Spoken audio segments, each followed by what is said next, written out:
Hello students, welcome back to my YouTube channel Infinity by Vishali. देखो बच्चों, कभी आपने सोचा है जो नंबर्स हम डेली लाइफ में यूज करते हैं, जैसे 1 हो गया, -5 हो गया, या फिर कह लो 1/2 हो गया, या फिर √2 हो गया। ठीक है, ये हम यूज करते हैं डेली लाइफ में। क्या इन सब के बीच में कोई कनेक्शन होता है? हाँ, देखो आज हम स्टार्ट करने वाले हैं क्लास 10 मैथ्स का चैप्टर नंबर 1, रियल नंबर्स। इस चैप्टर में हम सीखेंगे कि रियल नंबर्स कैसे डिफाइन होता है, इनके कैटेगरीज क्या हैं, और नंबर के बीच रिलेशन कैसे काम करता है। ठीक है, तो चलिए स्टेप बाय स्टेप इस इंटरेस्टिंग चैप्टर को समझना स्टार्ट करते हैं। देखो रियल नंबर्स क्या होता है। रियल नंबर्स बेसिकली वो नंबर्स होते हैं जो नंबर लाइन पे रिप्रेजेंट किए जा सकते हैं। देखो रियल नंबर्स में हमारे नेचुरल नंबर्स भी आते हैं, होल नंबर्स आते हैं, फ्रैक्शनल नंबर्स आते हैं, इंटीजर्स आते हैं, रैशनल नंबर्स आते हैं, इरेशनल नंबर्स आते हैं। तो इस चैप्टर में हमने मेन रैशनल और इरेशनल नंबर्स के बारे में पढ़ना है। तो देखो समझते हैं इसे अच्छे से। देखो रियल नंबर्स को टू पार्ट्स में डिफाइन करते हैं। एक होता है हमारा रैशनल नंबर्स, ठीक है, रैशनल नंबर्स, और एक होता है हमारा इरेशनल नंबर्स, इरेशनल नंबर्स। ठीक है, देखो रैशनल नंबर्स कौन से होते हैं? रैशनल नंबर्स वो होते हैं जो टर्मिनेटिंग होंगे, या आपने लोअर क्लासेस में पढ़ा होगा कि रैशनल नंबर्स कौन से होते हैं, टर्मिनेटिंग होते हैं, या फिर non terminating and repeating, non terminating and repeating. देखो इसका मतलब क्या हुआ।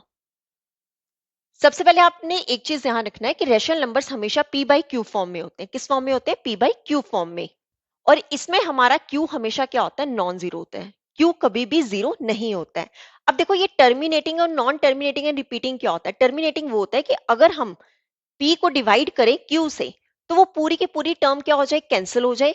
या फिर अगर वो कैंसिल नहीं हो रही है तो उसमें जो नंबर्स होते हैं वो हमेशा क्या होते हैं? रिपीट होते हैं। तो ये होता है हमारा रैशनल नंबर्स। अब देख लेते हैं इरेशनल नंबर्स। देखो इरेशनल नंबर्स को हम p बाई क्यू फॉर्म में नहीं लिख सकते हैं। इरेशनल नंबर्स को p बाई क्यू फॉर्म में नहीं लिख सकते हैं। और इरेशनल नंबर्स कौन से होते हैं?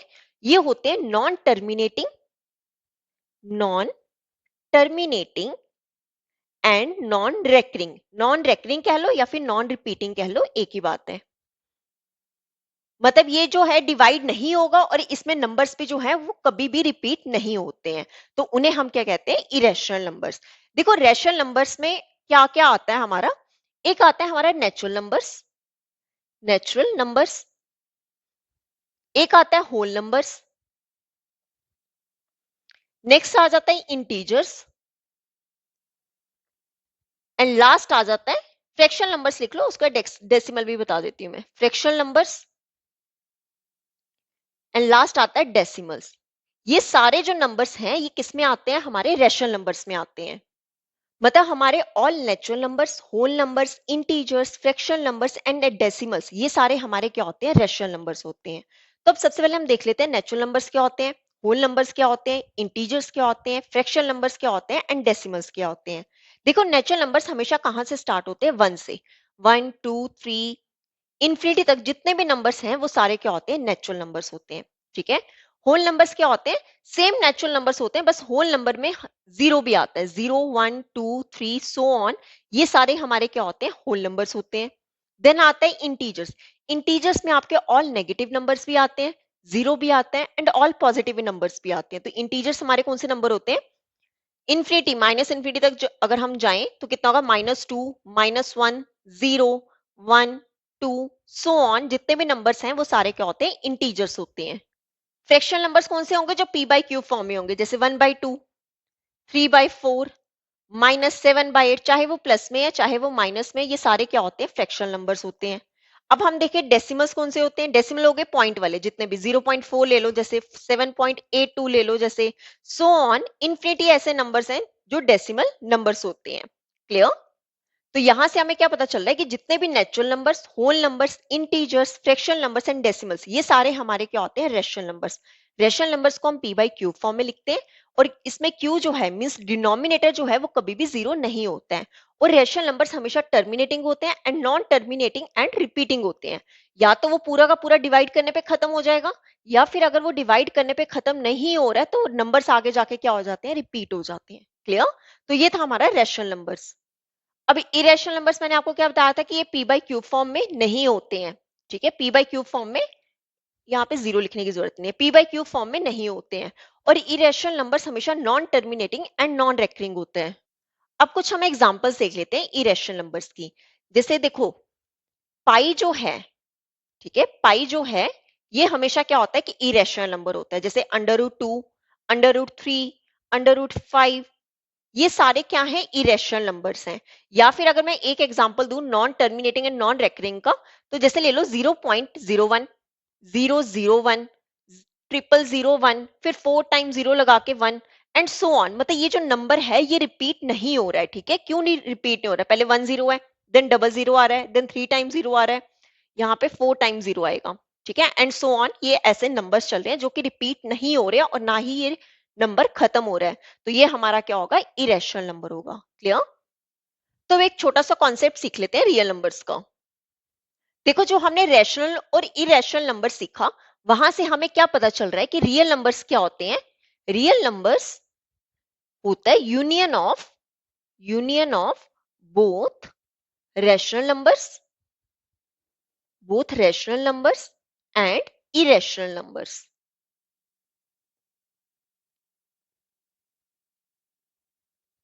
मतलब all rational numbers and irrational numbers क्या होते हैं, रियल नंबर्स होते हैं, ठीक है। All rational numbers and irrational numbers क्या होते हैं, रियल नंबर्स होते हैं। क्लियर? और हम रियल नंबर्स को कैसे एक्सप्रेस कर सकते हैं, can be expressed on number line. मतलब जितने भी नंबर्स हैं ना यूनिवर्स में, वो सारे हम नंबर लाइन पे क्या कर सकते हैं, एक्सप्रेस कर सकते हैं।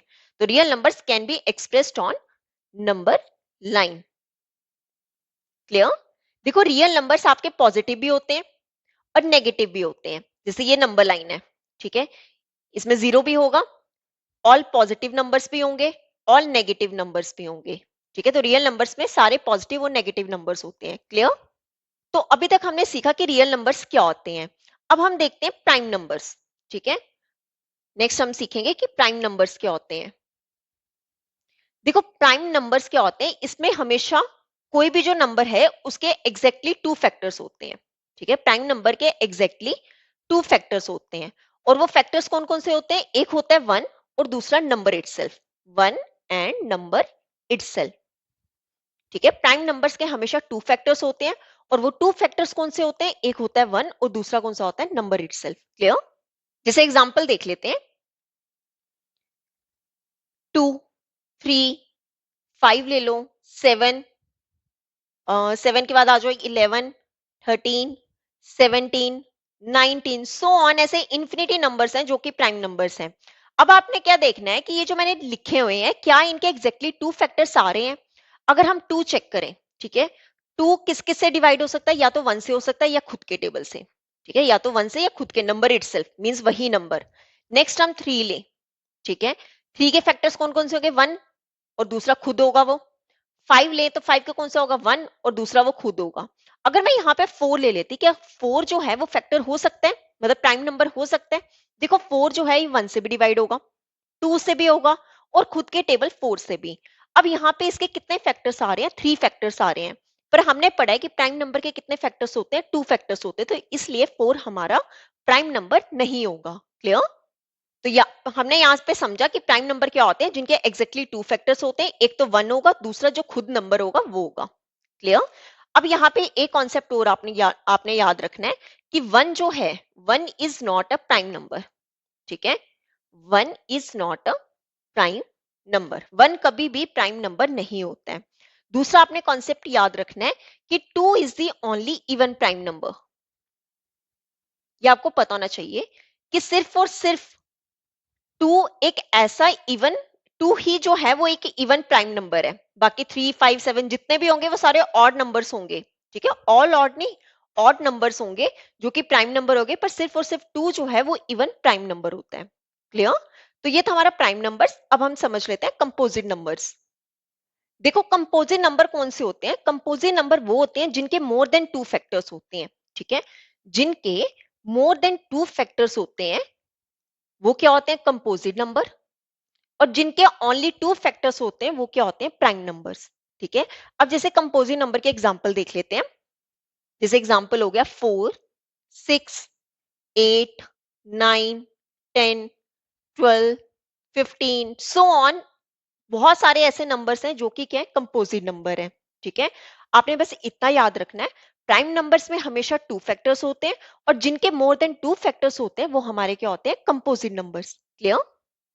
अब हम इसे और अच्छे से समझ लेते हैं, जैसे एग्जांपल ले लेते हैं 4। ठीक है, देखो 4 के फैक्टर कौन कौन से होंगे। 4 आपने चेक करना है कौन कौन से टेबल से डिवाइड हो सकता है। 1 से होगा, 1 से तो हर एक टेबल डिवाइड होगा। ठीक है, और उसके बाद 2 से होगा, 3 से नहीं ये होगा। उसके बाद वो खुद टेबल मीन्स खुद नंबर इटसेल्फ। अब आप चेक करो यहाँ पे कितनी बार डिवाइड हो सकता है, 1 2 4, मतलब 3 टाइम्स क्या, 3 फैक्टर्स आ रहे हैं। ठीक है, मोर देन 2 फैक्टर से ज्यादा आ रहे हैं ना, 3 फैक्टर्स आ रहे हैं, तो 4 हमारा क्या होगा, कंपोजिट नंबर। अब जैसे 10 ले लेते हैं। ठीक है, 10 किस किस से डिवाइड हो सकता है, 1 से, देन ये 2 से हो सकता है, 3 से नहीं होगा, 4 से नहीं होगा, देन ये 5 से होगा, उसके बाद ये किससे होगा, 10 से होगा। अगेन इसके कितने फैक्टर्स आ रहे हैं, 4 फैक्टर्स आ रहे हैं, मतलब 2 फैक्टर्स से ज्यादा आ रहे हैं, तो 10 भी हमारा क्या होगा, कंपोजिट नंबर होगा। क्लियर? तो यहाँ पे हमने सीख लिया prime numbers and composite numbers.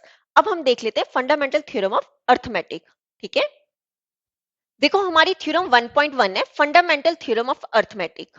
देखो क्या कहती है theorem, every composite number can be expressed as a product of primes, and this factorization is unique apart from the order in which the prime factors occur।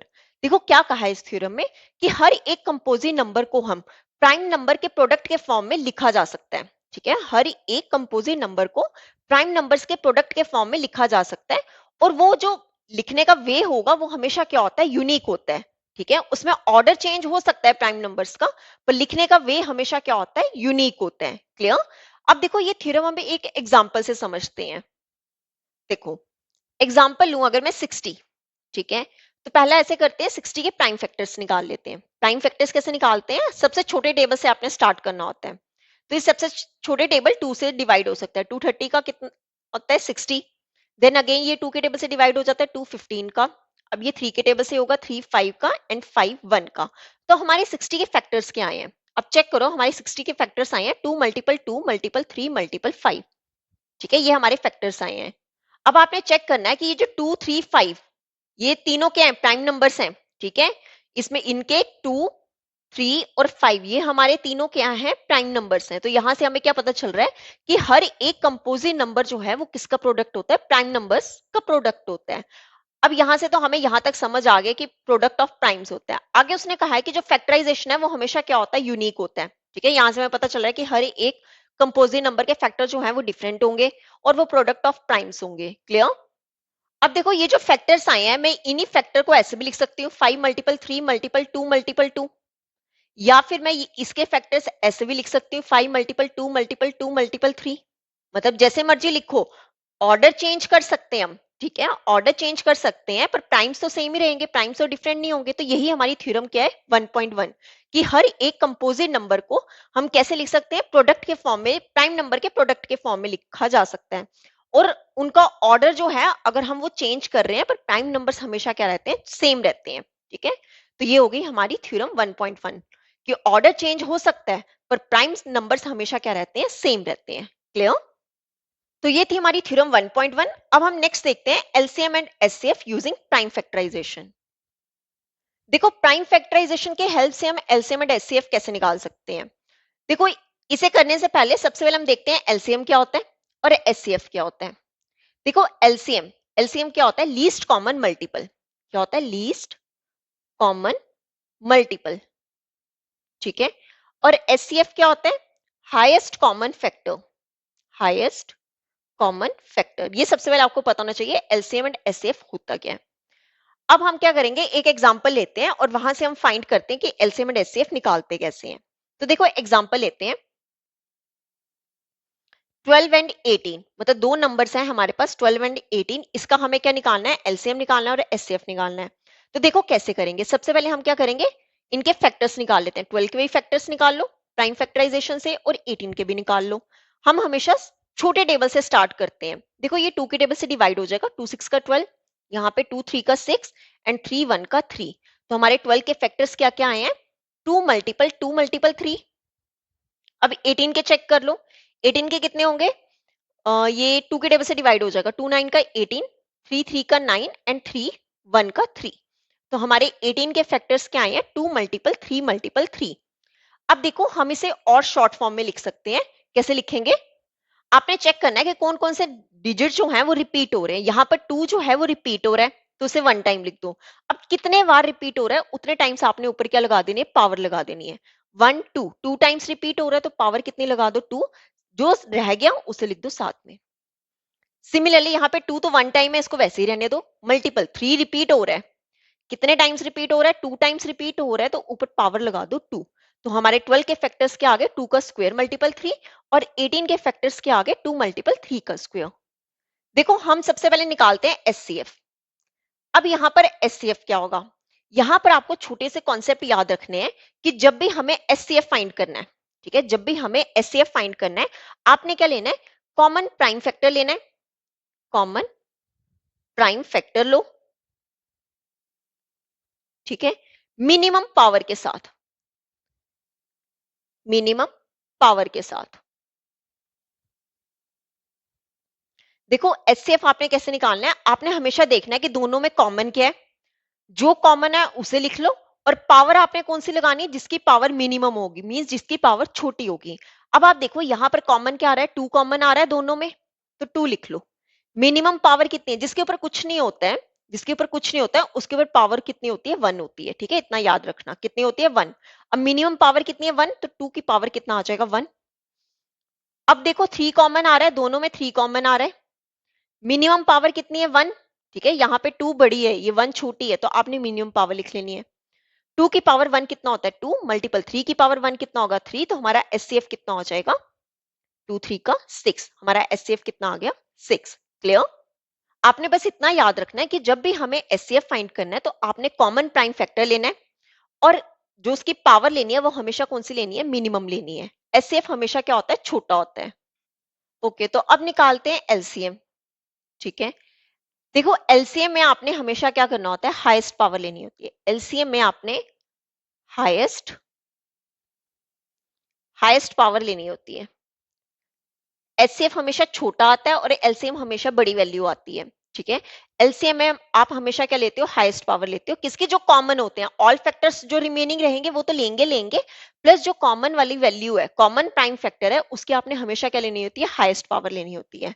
अब आप check करो, यहाँ पे 2 तो दोनों की जगह कॉमन आ रहा है, पावर हाईएस्ट मतलब 2 आ जाएगा। सिमिलरली दोनों में 3 कॉमन आ रहा है और पावर आपने क्या लेनी है? हाईएस्ट वाली, मींस 3 का स्क्वायर। अब देखो 2 का स्क्वायर कितना है? 4 मल्टीपल 3 का स्क्वायर कितना है? 9। तो 4 9 का कितना हो जाएगा? 36। तो हमारे पास एलसीएम कितना आ जाएगा? 36। क्लियर? तो आप बस इतना कॉन्सेप्ट याद रखो कि हमें अगर एचसीएफ निकालना है तो हम क्या लेंगे? कॉमन चेक करेंगे, कॉमन प्राइम फैक्टर लेंगे, प्लस हम उसमें स्मॉलर पावर लेंगे, छोटी पावर लेंगे, कॉमन का स्मॉलर पावर लेंगे। और वहीं अगर हमें एलसीएम फाइंड करना है तो उसमें हम ऑल फैक्टर्स लेंगे, ठीक है, ऑल फैक्टर्स लेंगे, प्लस हम जो हमारा कॉमन है उसकी हमने बिगेस्ट पावर लेनी है, मींस हाईएस्ट पावर लेनी है। क्लियर? तो ये था, हमने प्राइम फैक्टराइजेशन से एलसीएम एंड एचसीएफ फाइंड करना सीखा। अब हम रिलेशन देखेंगे एलसीएम एंड एचसीएफ का। देखो नेक्स्ट टॉपिक है हमारा relation between LCM and HCF. देखो क्या रिलेशन होता है कि जब भी हम एलसीएम और एचसीएफ का प्रोडक्ट करते हैं तो वो हमेशा किसके इक्वल होता है? प्रोडक्ट ऑफ टू नंबर्स के, प्रोडक्ट ऑफ टू नंबर्स। या फिर हम ऐसे भी कह सकते हैं कि एलसीएम और एचसीएफ को जो हमारा होता है, टू नंबर्स कौन कौन से हो गए? एक मान लो ए, दूसरा मान लो बी, या फिर आप ऐसे कह लो, ठीक है, ऐसे ले लो, या फिर आप ऐसे ले लो कि एलसीएम और एचसीएफ का अगर हम मल्टीपल करें तो एक हो गया हमारा first number multiple second number, ठीक है। कोई भी दो नंबर हो सकते हैं, first number multiple second number. जैसे कि एग्जांपल से समझते हैं, मैंने एक एग्जांपल ली, लेट कर लो कि हमारा जो फर्स्ट नंबर है, ठीक है, लेट कर लेते हैं कि फर्स्ट नंबर है 16, ठीक है, सेकंड नंबर है 24, एचसीएफ है 8 और हमें एलसीएम क्या करना है? फाइंड करना है। देखो ये चार चीजें हैं, कौन कौन सी? एलसीएम है, एचसीएफ है, ए है, बी है। आपको कोई तीन दिए गए होंगे, एक आपने क्या करना होगा? फाइंड करना होगा। तो जैसे मैंने एग्जांपल ली कि हमें फर्स्ट नंबर दिया है 16, सेकंड नंबर हमें दिया है 24 और हमें एचसीएफ दिया है 8 और हमें एलसीएम क्या करना है? फाइंड करना है। तो कैसे करेंगे?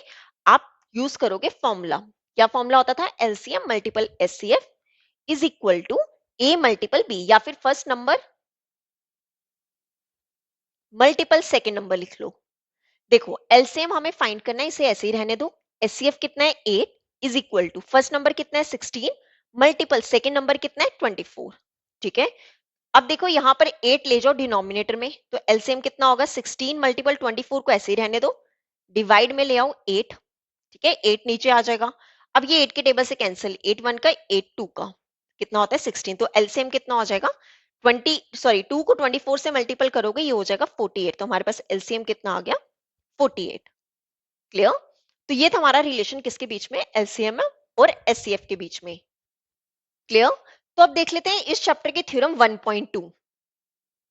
देखो थ्योरम 1.2 क्या है, let p be a prime number if p divides a square then p divides a where a is a positive integer. देखो क्या कहा है इस थ्योरम में कि मान लो कि p जो है वो एक प्राइम नंबर है, अगर p जो है वो डिवाइड कर रहा है a स्क्वायर को, देन यही p जो है वो a को भी क्या करेगा डिवाइड करेगा, और a हमारा कोई भी पॉजिटिव इंटीजर हो सकता है। क्या बोला गया है, जैसे यहाँ पे समझो p क्या एक प्राइम नंबर है। ठीक है, अब थ्योरम में बोला गया है कि अगर p जो है वो a स्क्वायर को क्या कर रहा है डिवाइड कर रहा है। ठीक है, अगर p जो है वो a स्क्वायर को डिवाइड कर रहा है, देन यही जो p है वो a को भी क्या कर रहा होगा डिवाइड कर रहा होगा। ठीक है, जैसे कि एग्जांपल ले लेते हैं। ठीक है, लेट कर लेती हूं मैं कि लेट कर लेते हैं कि p कितना है 3 है। ठीक है, p लेट कर लो 3 और a को लेट कर लेते हैं 6। अगर a 6 है तो a स्क्वायर कितना होगा, 6 का स्क्वायर कितना होगा 36 होगा। ठीक है, अब बोला गया है कि अगर ये 3 जो है P3 है ना, अगर ये 3 जो है वो डिवाइड कर रहा है, 3 डिवाइड्स 36, देन यही 3 जो है वो डिवाइड किसको कर रहा होगा 6 को भी डिवाइड कर रहा होगा। यही हमारी क्या है थ्योरम 1.2। ठीक है, अब इस थ्योरम का प्रूफ देख लेते हैं। देखो क्या बोला गया, P एक प्राइम नंबर है, तो लेट कर लेते हैं कि let P be a prime number. P को हमने क्या ले लिया कि वो एक प्राइम नंबर है, और A हमारा क्या है, let A be a positive integer. A कोई भी एक पॉजिटिव इंटीजर है। अब देखो अगर a जो इंटीजर है मींस कोई भी नंबर है, तो हम किसी भी नंबर को प्राइम नंबर के प्रोडक्ट के फॉर्म में लिख सकते हैं। ठीक है, ये हमारी कौन सी थी theorem 1.1 fundamental theorem of arithmetic, जहां पर हमने पढ़ा था कि हम किसी भी नंबर को कोई भी कंपोजिट नंबर, इंटीजर की बात की गई है तो कोई भी नंबर हो सकता है, कि किसी भी नंबर को हम प्राइम नंबर के फॉर्म में लिख सकते हैं। तो यहां पर हमारे पास a कितना हो जाएगा, therefore a is equal to product of primes होता था ना, p1 multiple p2 multiple p3, ये p3। ठीक है, p3 multiple so on pn where p1 p2 so on pn are prime numbers.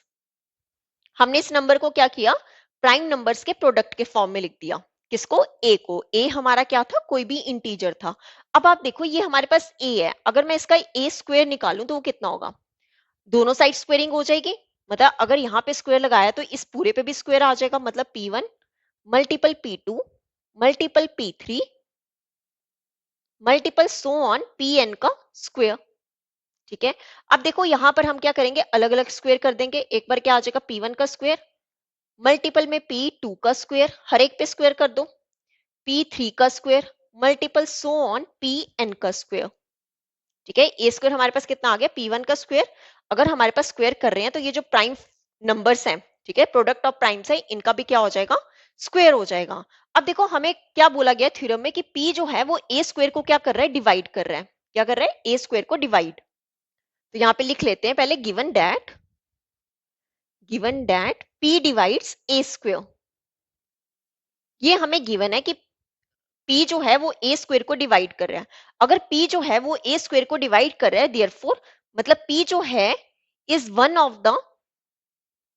prime factors one of the prime factor of a square. अगर p जो है वो a square को divide कर रहा है, मतलब p जो है एक प्राइम फैक्टर है किसका, a स्क्वायर का। अब हम यहाँ पे क्या यूज करेंगे, जो हमारी फंडामेंटल थ्योरम ऑफ अर्थमेटिक है। देखो कैसे करेंगे, देखो हम लगाएंगे using uniqueness uniqueness part of the fundamental theorem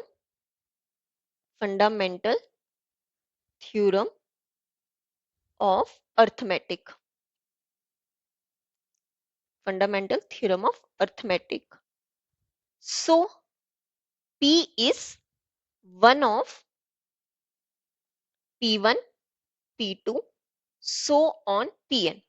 देखो क्या बोला गया इस थ्योरम में, हमने क्या बताया कि हमें गिवन था कि P जो है वो ए स्क्वायर को क्या कर रहा है, डिवाइड कर रहा है। ये हमें क्वेश्चन में गिवन था, इस थ्योरम में गिवन था। मतलब P जो है वो ए स्क्वायर का क्या होगा, कोई एक प्राइम फैक्टर होगा।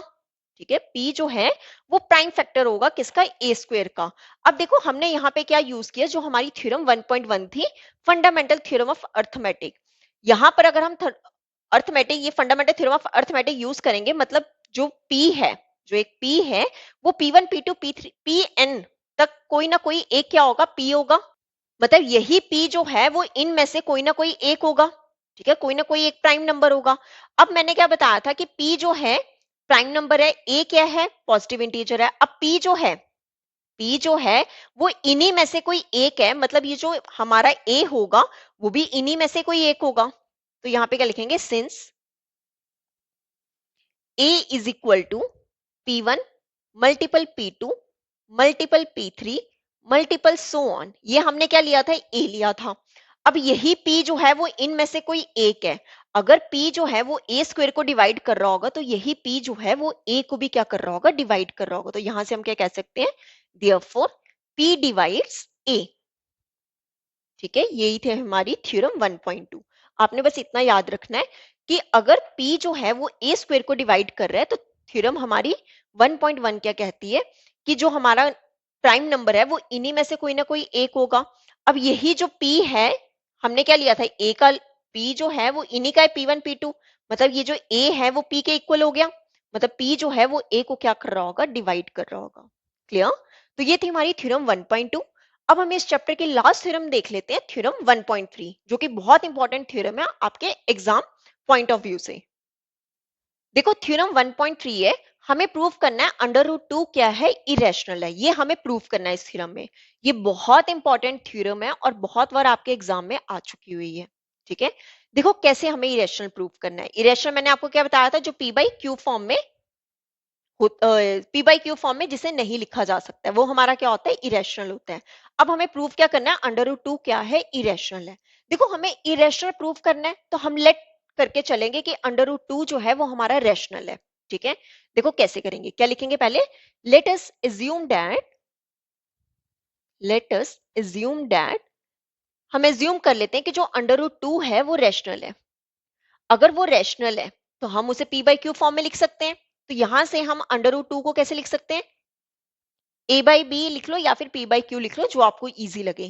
ठीक है, मैंने उसे ए बाई बी फॉर्म में लिख दिया और यहाँ पे बता देते हैं कि ए एंड बी क्या है। वियर ए आर को प्राइम नंबर्स। ठीक है, अब ऐसा करो, ये बी ले जाओ इस साइड। ठीक है, कितना हो जाएगा, under root 2 B is equal to A. ठीक है, अब क्या करेंगे, squaring both sides, squaring both sides. देखो यहाँ पे आपको पता होना चाहिए को प्राइम नंबर्स क्या होते हैं। ठीक है, को प्राइम नंबर्स वो होते हैं जिनका कॉमन फैक्टर सिर्फ और सिर्फ क्या होता है, 1 होता है। कॉमन फैक्टर हमेशा कितना होता है, इज ओनली 1। ठीक है, जैसे एग्जांपल लें 2 और 3। अब 2 और 3 में कॉमन फैक्टर सिर्फ और सिर्फ कौन सा होगा, 1 होगा। तो ये ए एंड बी क्या है, को प्राइम नंबर्स, मतलब इनके बीच का कॉमन फैक्टर क्या होगा, सिर्फ और सिर्फ 1। अब देखो स्क्वेयरिंग करेंगे बोथ साइड, तो क्या आ जाएगा, अंडर रूट 2 बी का whole square is equal to, इस साइड भी स्क्वायर कर दो, ए स्क्वायर। अब देखो यहां पर आपको एक प्रॉपर्टी पता होना चाहिए कि अगर ए बी के पावर, ए बी का मल्टीपल के ऊपर पावर कितनी है, एम, तो एक बार आप ए की पावर एम कर दो और एक बार आप बी की पावर एम कर दो। ये आपने लोअर क्लासेस में पढ़ रखा होगा पहले। तो यहाँ पे आप अलग अलग स्क्वेयरिंग कर दो, अंडर रूट 2 का स्क्वायर इंटू बी का square is equal to a square. देखो स्क्वायर से अंडर रूट हमेशा क्या हो जाता है, कैंसिल, क्या रिमेनिंग बचा 2, साथ में क्या आएगा, b square is equal to a square. Clear, इसे ले लेते हैं हम इक्वेशन नंबर 1। अब हमारे यहाँ पे थ्योरम यूज होगी थ्योरम 1.2, जहां पर हमने पढ़ा था कि अगर p जो है वो डिवाइड कर रहा है a स्क्वायर को, देन वही p जो है वो a को भी क्या कर रहा होता है, डिवाइड कर रहा होता है। अब आप देखो, अगर मैं 2 को नीचे ले आऊं, ठीक है, 2 को नीचे ले आऊं, तो यहां से मुझे क्या पता चल रहा है कि ये जो 2 है, 2 डिवाइड्स, लिख लो पहले, if 2 divides a square, then यही 2 जो है, अब 2 क्या है, प्राइम नंबर है, तो if p divides a square then p divides a, means then 2 divides a। ठीक है, अगर ये 2 जो है वो a स्क्वायर को डिवाइड कर रहा है, देन यही 2 जो है वो a को भी क्या कर रहा होगा, डिवाइड कर रहा होगा। क्लियर? अब यहाँ पे हम लेट कर लेते हैं a को, ठीक है, जो हमने यहाँ पे लिखा है a को लेट कर लेते हैं, कितना, 2c की लेट कर लेते हैं। Let a is equal to 2c where c is any integer, c कोई भी नंबर हो सकता है, c इज एनी इंटीजर। तो ऐसा करते हैं, a की वैल्यू यहाँ पे पुट कर देते हैं, तो कितना हो जाएगा, 2b square is equal to, A की वैल्यू आपने क्या पुट करनी है, 2c, और इस पूरे के ऊपर क्या लगा हुआ है, स्क्वायर लगा हुआ है, तो 2b स्क्वायर कितना हो जाएगा, सेम यही प्रॉपर्टी यूज कर लेंगे, अलग अलग स्क्वायर कर दो, 2 का स्क्वायर इंटू c का स्क्वायर। क्लियर? अब देखो आगे कैसे करेंगे, देखो क्या आएगा, 2b square is equal to, 2 का स्क्वायर कितना होता है, 4, साथ में क्या आ जाएगा, c स्क्वायर। अब 2 ले जाओ डिनोमिनेटर में, तो b स्क्वायर कितना हो जाएगा, 4c स्क्वायर यहीं पे आएगा, 2 आ जाएगा नीचे की, 2 के टेबल से कैंसिल, कितना हो जाएगा 2, तो यहां से b स्क्वायर कितना हो गया, 2c स्क्वायर। ठीक है, इसे ले लो इक्वेशन नंबर 2। अब अगेन हम क्या यूज करेंगे, हमारी थ्योरम, कौन सी, थ्योरम 1.2, जहां पर हमने क्या पढ़ा था कि if p divides a square, then वही p जो है वो a को भी क्या कर रहा होगा, डिवाइड कर रहा होगा। अगर मैं यहाँ 2 को ले जाऊं डिनोमिनेटर में, तो मतलब ये जो 2 है वो b स्क्वायर को क्या कर रहा होगा, डिवाइड, देन और अगेन यही 2 जो है वो b को भी क्या कर रहा होगा, डिवाइड कर रहा होगा। तो क्या लिखेंगे हम, if 2 divides b square then 2 divides b। Clear? अब आप चेक करो जरा यहाँ पे हमारी इक्वेशन 1 एंड 2 में, फ्रॉम इक्वेशन 1 एंड 2, अब देखो यहां पर दोनों इक्वेशन से हमें क्या पता चल रहा है कि ये जो 2 है ये a को भी डिवाइड कर रहा है, और यही 2 जो है वो b को भी डिवाइड कर रहा है। ठीक है, a एंड b को दोनों क्या कर रहा है, 2 डिवाइड कर रहा है। पर हमने क्या पढ़ा है कि a एंड b हमारे क्या थे, को प्राइम नंबर्स थे। को प्राइम नंबर्स कौन से होते हैं, जिनका सिर्फ और सिर्फ कॉमन फैक्टर क्या होता है, 1 होता है। पर ये जो a और b है ये 2 से भी डिवाइड हो रहे हैं, मतलब यहाँ पे क्या हो गई, कंट्राडिक्शन हो गई। क्या कंट्राडिक्शन हो गई, कि हमने रूट 2 को क्या लिया था, रैशनल लिया था, पर वो हमारा क्या आ रहा है, रैशनल नहीं आ रहा है। क्यों? क्योंकि हमारी कंट्राडिक्शन हो रही है यहाँ पे। तो हमें इक्वेशन 1 एंड 2 से क्या पता चल रहा है कि 2 जो है वो a को भी डिवाइड कर रहा है, देन यही 2 जो है वो b को भी डिवाइड कर रहा है। तो फ्रॉम इक्वेशन 1 एंड 2 से हम क्या लिखेंगे, 2 is common factor, 2 is common factor of a and b। 2 जो है वो a एंड b का क्या है, कॉमन फैक्टर है। तो यहां पर क्या आ गई, कंट्राडिक्शन आ गई। क्यों कंट्राडिक्शन आ गई, मैंने आपको अभी बताया था, ए एंड बी क्या होते हैं, को प्राइम नंबर्स हैं, और को प्राइम नंबर्स क्या होते हैं, जिनका कॉमन फैक्टर क्या होता है, सिर्फ और सिर्फ 1 होता है। पर यहाँ पर 2 भी आ रहा है कॉमन फैक्टर, तो कंट्राडिक्शन होगी। तो क्या लिख देंगे, दिस कंट्राडिक्ट्स, या फिर this contradiction has, this contradiction has arisen because of our wrong assumption. क्यों कंट्राडिक्शन आ गई, क्योंकि हमने एजम्पशन क्या लिया था, गलत लिया था। क्या एजम्पशन किया था हमने, कि रूट 2 हमारा क्या रैशनल है, पर रूट 2 रैशनल नहीं हो सकता। क्यों नहीं हो सकता, क्योंकि यहाँ पर हमारा कॉमन फैक्टर सिर्फ और सिर्फ 1 आना चाहिए था। अगर 1 नहीं आ रहा है तो वो रैशनल नहीं होगा। ठीक है, तो यहां से हम क्या कह सकते हैं, देयरफॉर अंडर रूट 2 हमारा क्या है, इरेशनल है। यही हमें ये थ्योरम 1.3 जो है प्रूव करनी थी। बहुत इंपॉर्टेंट थ्योरम है आपके एग्जाम के लिए, और बहुत बार ये एग्जाम में क्वेश्चन आ चुका हुआ है। क्लियर? तो यहां पर होती है आपके थ्योरम 1.3 कंप्लीट। तो बच्चों आज हमने रियल नंबर्स का बेसिक इंट्रोडक्शन समझ लिया है। मुझे उम्मीद है कि आपको कॉन्सेप्ट्स क्लियर हो गए होंगे। अगर वीडियो हेल्पफुल लगी हो तो लाइक जरूर करें, और इन्फिनिटी बाय विशाली को सब्सक्राइब करना मत भूलना। तो नेक्स्ट लेक्चर में हम स्टार्ट करेंगे एक्सरसाइज 1.1, और step by step question solve करेंगे उस एक्सरसाइज के। तो उसके लिए रेडी रहिएगा। मिलते हैं नेक्स्ट वीडियो में। Keep learning and keep growing. Thank you.